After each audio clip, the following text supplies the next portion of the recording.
Mahad MIDC police स्थानकाच्या हद्दीमध्ये असणाऱ्या Rohan chemicals कंपनीमध्ये जवळपास 88 कोटी 92 लाखाचा केटामाईनचा जो साठा आहे तो पोलिसांनी जप्त केलेला आहे। आणि त्याच पार्श्वभूमीवरती आपण जर पाहिलं तर हे महाड MIDC पोलिसांनी या ठिकाणावरती मोठ्या प्रमाणामध्ये पोलीस बंदोबस्त जो आहे तो मागवण्यात आलेला आहे।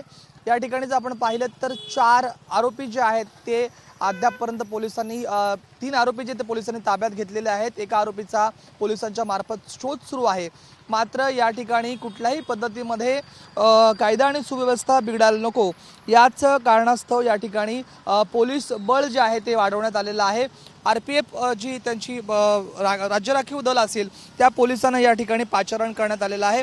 आपण पाहतोय रायगड RIOT कंट्रोल पलटण जे आहे दंगल नियंत्रण अर्थात दंगल नियंत्रण पथक जे आहे ते या ठिकाणी मागवण्यात आलेलं आहे। आपण पाहतोय दंगल नियंत्रण पथकाच्या 2 गाड्या ज्या आहेत या ठिकाणी आलेल्या जवळपास 30 पोलीस अतिरिक्त 30 पोलिसांचं जो बंदोबस्त आहे अतिरिक्त 30 पोलिसांचं बळ जे आहे ते या ठिकाणी मागवण्यात आलेलं आहे। आपण पाहताय त्याच पद्धतीमध्ये नार्कोटिक विभागाचे अधिकारी देखील या ठिकाणी दाखल झालेले आहेत। विविध यंत्रणा या ठिकाणी दाखल झालेल्या आहेत।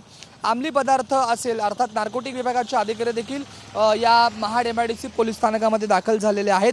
आणि या संपूर्ण प्रकरणाचा जो तपास आहे तो अधिक वेगाने सध्या पोलीस यंत्रणा करताना दिसत आहे।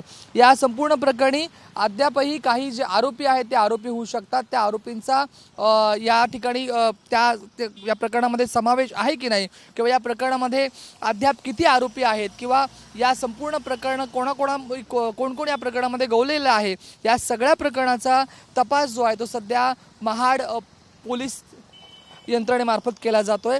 अर्थात पूर्णतः रायगड पोलीस यंत्रणा जी आहे ती या संपूर्ण प्रकरणाचा सध्या कसून जो आहे तो तपास करताना दिसत आहे। योगेश सावंतसह राज वैशंपायन TV9 मराठी महाड।